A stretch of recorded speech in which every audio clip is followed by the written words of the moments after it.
กินมาม่านอนตื่นสายดูซีรีส์ประมาณแบบ7ตอนทำไมวันนี้ถึงทำอะไรได้ไม่เป็นชิ้นเป็นอันเราแบบมานั่งนึกกับตัวเองนานมากเกราะป้องกันทางใจมันไม่เป็นอะไรเลยเป็นเรื่องปกติมาก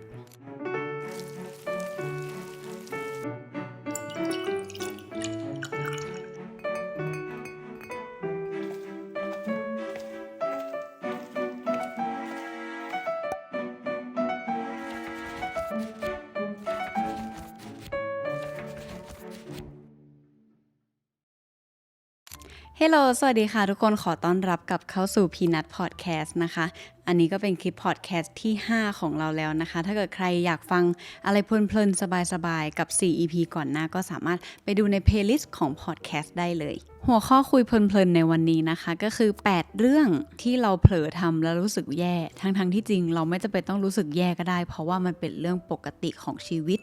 จริงๆแล้วความรู้สึกแย่นะคะความรู้สึกนอยหรือว่าอยากจะร้องไห้ความรู้สึกแบบนี้เนี่ยมันก็เป็นสิ่งที่สามารถเกิดขึ้นได้เพราะว่าเราก็เป็นแค่มนุษย์คนหนึ่งเราจะต้องมีความหลากหลายทางอารมณ์เป็นธรรมดาอยู่แล้วเนาะแต่บางทีมันอาจจะเกิดขึ้นนานเกิดขึ้นถี่จนบางทีเราลืมไปแล้วว่าเรื่องที่เรากำลังนอยอยู่มันเป็นเรื่องที่ปกติธรรมดามากๆเลยนะเพราะฉะนั้นคลิปนี้ก็เลยจะชวนมารีเช็คตัวเองกันนะคะแล้วก็รวมถึงรีเช็คตัวนัทเองด้วยว่าบางครั้งเนี่ยเรารู้สึกแย่กับอะไรบางอย่างที่มันเป็นแค่เรื่องธรรมดาในชีวิตหรือเปล่า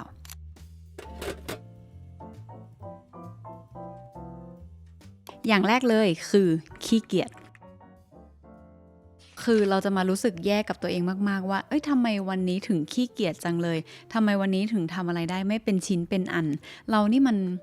ไม่ค่อยเอาไหนซะเลยทำไมถึงนอนอยู่เฉยๆแบบนี้ไม่ทำอะไรเลยแต่ก็ต้องอย่าลืมว่าความขี้เกียจเป็นเรื่องปกติในชีวิตนะเพราะว่าคนเราไม่สามารถที่จะ productive หรือว่าขยันได้ตลอดเวลานะคะการออกกำลังกายอย่างเงี้ยคือบางคนออกกำลังกาย5วันต่อสัปดาห์แต่แน่นอนว่าเราแบบใช้ร่างกายอย่างเต็มที่มาแล้ว5วันอะมันจะต้องมีสัก2วันที่เราปล่อยให้ร่างกายได้ซ่อมแซมตัวเองเราจะต้องให้เวลาเขาในการฟื้นฟู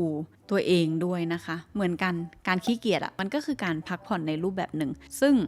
การพักผ่อนเนี่ยไม่ใช่รางวัลแต่ว่าเป็นสิ่งที่ต้องทำอยู่แล้วอันนี้เป็นคีย์เวิร์ดที่นัทชอบมากจากหนังสือเรื่องปีศาจตนนั้นคือฉันเองนะคะของสำนักพิมพ์ Open Durian จริงๆการจับคู่คำว่าขี้เกียจกับการที่เรารู้สึกไม่ดีกับตัวเองเนี่ยมันอาจจะไม่ได้เกิดขึ้นปุบปับแต่มันอาจจะเกิดจากการปลูกฝังของหลายๆอย่างเช่นแบบการที่เห็นโซเชียลมีเดียบ่อยๆเพราะว่าโซเชียลมีเดียเวลาเราเปิดเข้าไป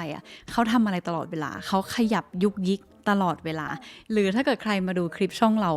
าก็ขยับยุกยิกตลอดเวลาเหมือนกันนะคะแต่เอาจริงๆแล้วโซเชียลก็คือโซเชียลเพราะว่านัดก็ไม่ได้ขยับ productive เหมือนในคลิปตลอดเวลาเหมือนกันช่วงไหนที่นัดแบบเปื่อยๆนอนยุ่ยๆอยู่บนโซฟาเนี้ยก็จะเป็นช่วงที่เราไม่ได้ถ่ายคลิปลงเหมือนกันเพราะฉะนั้นไม่ว่าใครก็ตามต้องมีช่วงเวลาขี้เกียจเป็นของตัวเองอยู่แล้วค่ะการที่เราขี้เกียจอยู่นิ่งๆไม่ได้ทำอะไรเป็นชิ้นเป็นอันเนี่ยนอกจากมันจะช่วยฟื้นฟูร่างกายได้แล้วมันก็ยังฟื้นฟูทางใจได้ด้วยนะคะนักคิดว่าก็เป็นตัวช่วยหนึ่งที่สามารถป้องกันการเบิร์นเอาท์ได้ถ้าเกิดความขี้เกียจของเราไม่ได้รบกวนขอบเขตความรับผิดชอบณตอนนั้นอยู่ก็ขี้เกียจบ้างได้เลยไม่จำเป็นต้องรู้สึกแย่ถ้าเกิดเราขี้เกียจ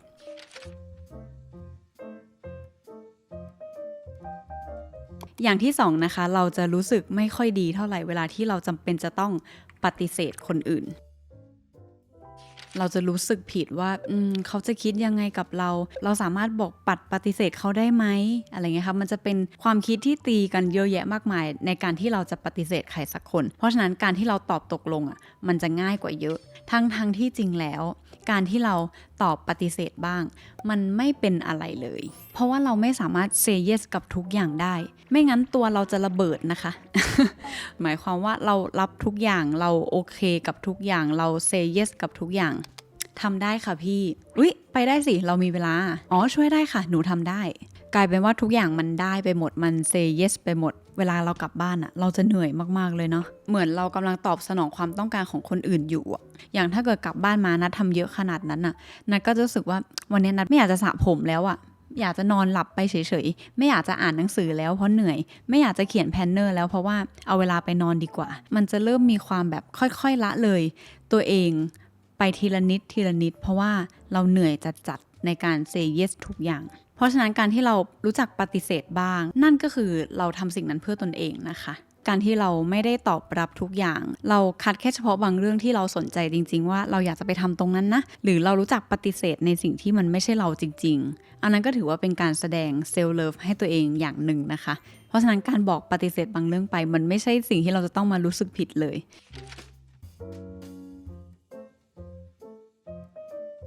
เรื่องที่3นะคะก็คือเวลาที่เราเจอวันแย่ๆเราจะชอบเอาไปเท่ากับชีวิตแย่ๆซึ่งจริงๆเราไม่ควรเหมารวมแบบนั้นถ้าเกิดวันนั้นเราเจอเรื่องแย่ๆค่ะเราสามารถรู้สึกแย่ได้เราสามารถร้องไห้ได้เพราะว่านัทจริงๆก็เป็นผู้หญิงคนหนึ่งที่ค่อนข้างขี้แงนะคะถึงแม้ว่าจะโตอะไรมาป่านนี้แล้วเราก็ยังสามารถรับรู้แล้วก็รู้สึกได้ถึงทุกอารมณ์แล้วเราก็ไม่รู้สึกว่ามันจะต้องแบบขจัดออกไปให้หมดห้ามเศร้านะห้ามนอยนะแต่ว่าถ้าเกิดเราเจอวันนี้เป็นวันที่แย่มันไม่ควรรู้สึกว่าชีวิตนี้เป็นชีวิตที่แย่เราต้องให้เกียรติวันอื่นๆในชีวิตเราด้วยที่เขาอุตส่าห์ปั้นมาอย่างดีคือมีคนใกล้ตัวเรานะคะก็เคยมาพูดคุยปรึกษาเราเหมือนกันว่าเขารู้สึกว่าชีวิตเขาแย่แต่อย่างเราที่เป็นคนนอกอย่างเงี้ยมองเข้าไปแล้วเรารู้สึกว่าอาทิตย์ที่แล้วเขาเพิ่งแบบได้ดีลงานสำคัญสำเร็จด้วยนะหรือว่าย้อนกลับไปอีกเขาได้รับโอกาสในการทำงานชิ้นหนึ่งที่มันแบบดีมากๆเลยนะเราก็เลยรู้สึกว่าจริงๆอ่ะถ้าเกิดเราค่อยๆนึกย้อนกลับไปอ่ะวันดีๆของเรามันมีกระจัดกระจายอยู่เยอะมากเราไม่ควรเอาวันเดียวตรงนั้นนะมาตัดสินทั้งชีวิตของเราว่าชีวิตเราแย่อ่ะมันจะมีความเชื่อหนึ่งที่เราเชื่อมาตลอด2เรื่องด้วยกันก็คืออย่างแรกเราไม่สามารถสมหวังทุกเรื่องได้เราก็จะชอบคิดเองว่าอย่างเราเกิดมาอย่างเงี้ยพระเจ้าเขาก็จะส่งแบบฝึกหัดส่งการบ้านอะไรมาให้เสมอนะคะซึ่งเราไม่มีทางที่จะสามารถตอบถูกได้ 100% อ่ะเราไม่มีทางตอบถูกได้ทุกข้ออยู่แล้วอ่ะเพราะมันคือชีวิตเพราะฉะนั้นเราไม่สามารถสมหวังได้ทุกอย่างอยู่แล้ว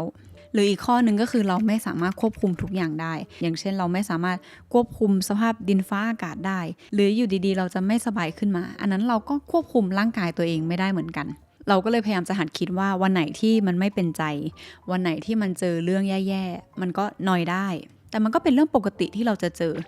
มันก็คือแบบฝึกหัดที่เราจะต้องเจอเรื่อยๆแต่นั่นก็ไม่ได้หมายความว่าเราตอบผิดข้อ2ข้อแล้วชีวิตเราจะเท่ากับแย่นะคะ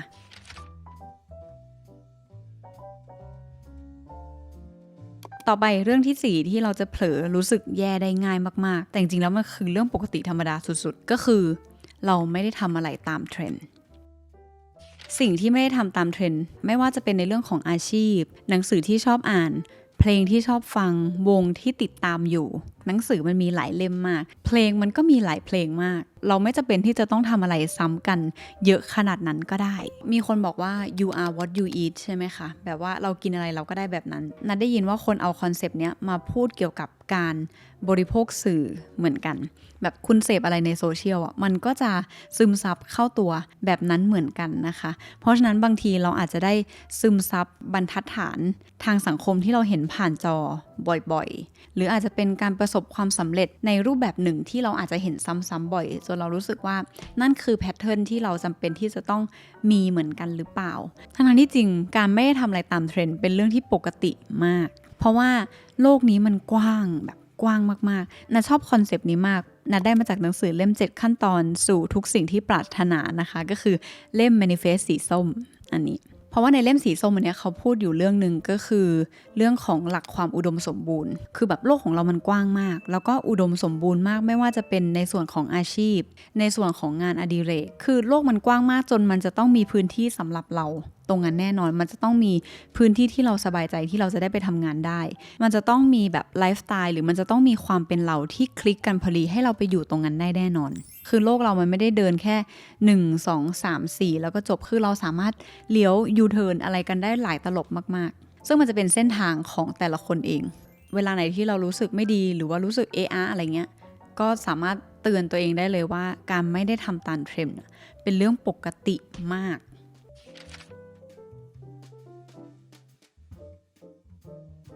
ต่อมาคือเรื่องที่5นะคะก็คือการที่คนอื่นมีความคิดเห็นต่างจากเรา คือไม่ว่าจะในเรื่องไหนก็ตามอย่างเช่นเราแสดงความคิดเห็นว่าเอ้ยอันเนี้ยมันสวยมากเลยนะแต่คนอื่นบอกว่าไม่สวยหรือเราไปเจอเรื่องอะไรมาแล้วเราตัดสินใจแบบนี้แต่พอไปปรึกษาอีกคนเขากลับคิดว่าควรตัดสินใจอีกแบบหนึ่งเพราะว่าทุกคนเติบโตมาด้วยแบ็คกราวด์ที่แตกต่างกันซึ่งมันก็จะบ่มเพาะทำให้เกิดความคิดเห็นประจำตัวที่แตกต่างกันอย่างเช่นเราตอนเด็กๆใช่ไหมคะเราชอบดูบาร์บี้มากบาร์บี้เป็นคนเลี้ยงนัดมาไม่ว่าจะเป็นองค์หญิง12องค์เต้นบัลเล่กันหรือว่าจะเป็นสวอนเลกอะไรก็แล้วแต่ซึ่งกับอีกคนหนึ่งเขาอาจจะเติบโตมาด้วยแบบซีรีส์ฝรั่งอยู่ในไฮสคูลเกิร์ลซึ่งนั่นก็จะหล่อหลอมเขาให้เขามีความคิดเห็นหรือว่ามีความชอบอีกแบบหนึ่งซึ่งไม่เหมือนเราเลยเอาจริงๆขนาดพี่น้องมีสภาพแวดล้อมที่ใกล้เคียงกันมากที่สุดแล้วพ่อแม่คนเดียวกันเรียนโรงเรียนเดียวกันกินกับข้าวหุงหม้อเดียวกันยังมีความคิดเห็นต่างกันเลยเพราะฉะนั้นถ้าเกิดเขามีความคิดเห็นที่แตกต่างจากเราอะไม่ต้องรู้สึกแย่เราจะพยายามไม่ให้ความคิดเห็นของคนอื่นมาบั่นทอนความคิดเห็นของเราพอเริ่มรู้สึกได้ว่าความคิดเห็นที่แตกต่างกันเป็นเรื่องปกติเนี่ยเรารู้สึกว่าเราก็จะเริ่มมีเกราะป้องกันทางใจที่ดีขึ้นนะคะ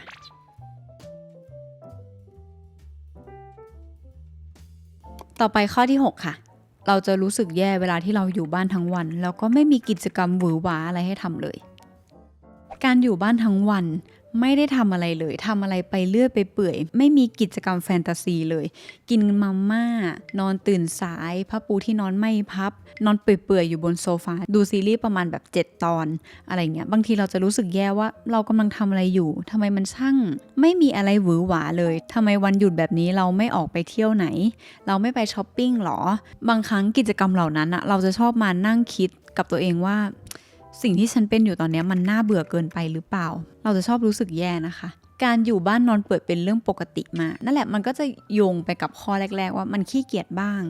มันก็ไม่เป็นไรแล้วก็นัดชอบคำหนึ่งที่เขาแชร์กันมันเหมือนเป็นเทรนด์นะคะประมาณว่า enjoy my rent เหมือนพูดแทนคนที่ชอบอยู่ติดบ้านว่าการที่เธอชอบอยู่ติดบ้านอ่ะเพราะว่าเธอกำลัง enjoy กับเงินที่เธออุตสาห์หามาเช่าบ้านหลังนี้อยู่มันเป็นเรื่องปกติมากอยู่ติดบ้านไม่เห็นเป็นอะไรเลยแล้ววันไหนที่เรามีแรงมากพอเรามี energy มากพอค่อยแบบออกไปปั้นเซรามิกก็ได้หรือว่าถ้าเกิดออกกำลังกายในบ้านเบื่อแล้วก็ค่อยออกไปเล่นพิลาทิสก็ได้การทำกิจกรรมข้างนอกอะคือเป็นออปชั่นเสริมส่วนสิ่งที่ทำอยู่แล้วในบ้านอะคือปกติมาก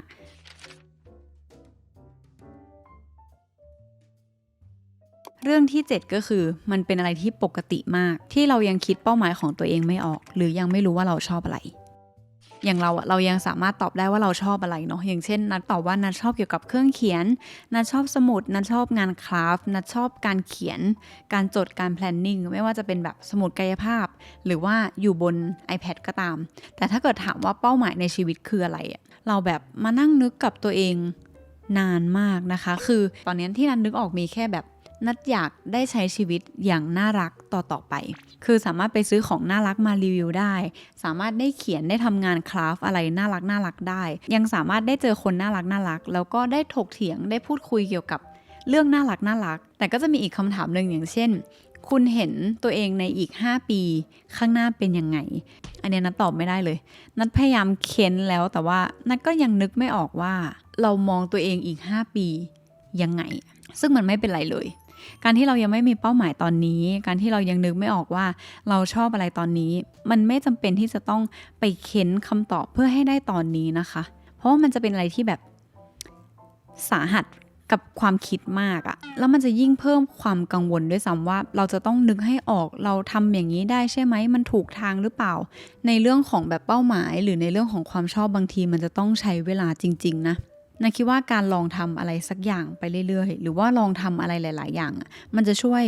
ตบเราให้เข้าที่เข้าทางแล้วก็ช่วยปั้นเราให้เป็นรูปเป็นร่างมากขึ้นว่านี่แหละคือเรา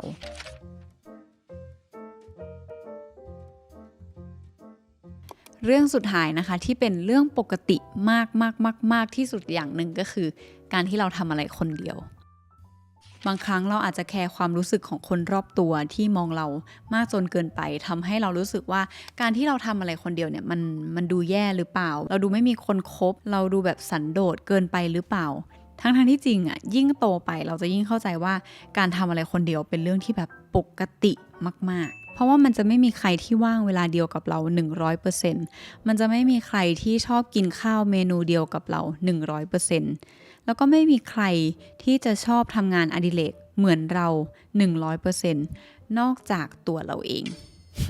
ก็คือเป็นเราเนี่ยแหละที่สามารถพาตัวเราเองไปทำอะไรหลายๆอย่างได้เลยด้วยตัวคนเดียวจริงๆอ่ะมันมีหลายสถานการณ์ที่เราทำอะไรด้วยตัวคนเดียวมาบ่อยแล้วนะคะอย่างเช่นเวลาเราสอบเราก็เขียนข้อสอบด้วยตัวเราเองคนเดียวหรือว่าเวลาไปสัมภาษณ์งานเราก็พาตัวเราไปสัมภาษณ์งานคนเดียวเราอะได้ทำอะไรคนเดียวบ่อยกว่าที่เราคิดและคนอื่นเขาก็เป็นแบบนั้นเหมือนกันเพราะฉะนั้นการที่เราทำอะไรคนเดียวเป็นเรื่องที่ปกติมากการได้ทำอะไรคนเดียวเนี่ยเป็นอีกหนึ่งการสานสัมพันธ์กับตัวเองที่ดีมากๆเพราะเราจะรู้ว่าเราชอบอะไรเราอยากทำอะไรเราอยากกินอะไรเราอยากพาตัวเองไปอยู่ที่ไหนเราก็จะพาเขาไปกินไปเที่ยวไปทำตรงนั้นจริงๆแบบที่ไม่ต้องรอใครแล้วแบบถ้าจุดเริ่มต้นเรามีความสัมพันธ์ที่ดีกับตัวเองอะแน่นอนว่าความสัมพันธ์รอบๆตัวเราอะก็จะดีไปด้วยเหมือนกันเราก็จะดึงดูดคนที่มีคลื่นเดียวกับเราเข้ามาหาเราเหมือนกันเพราะฉะนั้นถ้าเกิดเราอยากจะทำอะไรคนเดียวหรือว่าอยากจะออกไปจอยอะไรใหม่ๆเป็นครั้งแรกแล้วเราไปคนเดียวก็คือไปเลยมันไม่แปลกเลยค่ะ